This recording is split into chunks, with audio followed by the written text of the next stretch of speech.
ये किसान भाई ने ये आमिर मैडम का कैसे सबक सिखाया है इस वीडियो में देखिए। जमीन तो काफी अच्छी है, बस मालिक से बात कर लेते हैं, अगर वो मान जाता है तो।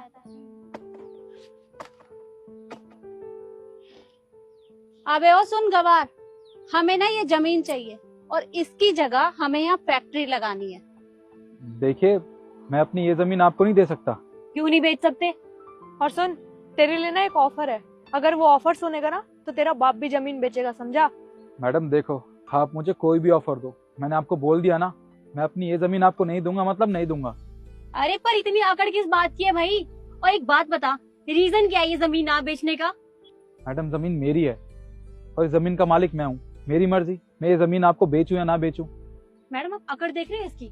2 कौड़ी का किसान वाला है ये, और अकड़ यूं दिखा रहा है जैसे बहुत बड़ा बिजनेसमैन हो कहीं का। अरे वो तो मुझे दिखाई दे ही रहा है।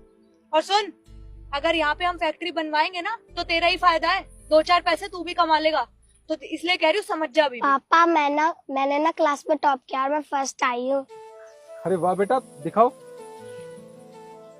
अरे मतलब तुम जैसे फटीचरों के बच्चे भी स्कूल में पढ़ने के लिए जाते हैं, पर हाँ वैसे भी सरकारी स्कूल की वर्दी पहनी है तो गवर्नमेंट स्कूल में ही जाते होंगे। अरे मैम, आप ये क्या बोल रही हो? हम भी पढ़ सकते हैं, हमें भी हक है पढ़ने का। देखो बेटा, आप जैसे लोगों का हक नहीं होता पढ़ाई करने का, हम जैसे लोगों का हक होता है। कुछ सिखाओ अपनी बेटी को। मैम हम भी पढ़ सकते हैं और बड़े आदमी बन सकते हैं। मेरे पापा ने कहा है पढ़ लिख के बड़े आदमी बनना।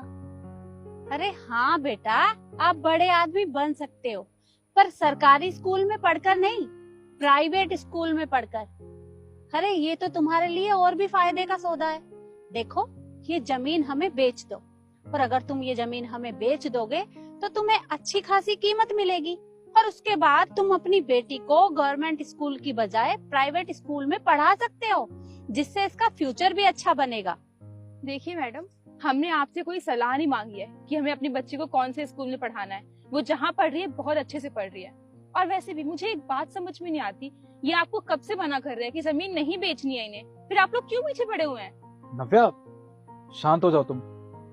ये हमारी जमीन खरीदना चाहते हैं और अच्छे खासे पैसे भी दे रहे हैं जमीन के, तो मुझे लगता है ना ये जमीन हमें इन्हें बेच देनी चाहिए। अरे आप ये कैसी बातें कर रहे हैं? आप जानते हैं ना ये हमारी पूर्वजों की जमीन है, और अगर आप इसे बेच देंगे तो हमारी खेती कहाँ पे होगी? आप तो इसे कभी नहीं बेच सकते हैं। कैसी बातें कर रहे हैं? तुम सोचो तो सही, अगर ये जमीन हमने इनको बेच दी और इन्होंने हमें पैसे दिए तो हम शहर जाके ना अच्छी जिंदगी जी सकते सबक हैं सिखाया और हमारी बिटिया भी ना अच्छे प्राइवेट स्कूल में पढ़ेगी। तुम चुप रहो, मैं बात करता हूँ।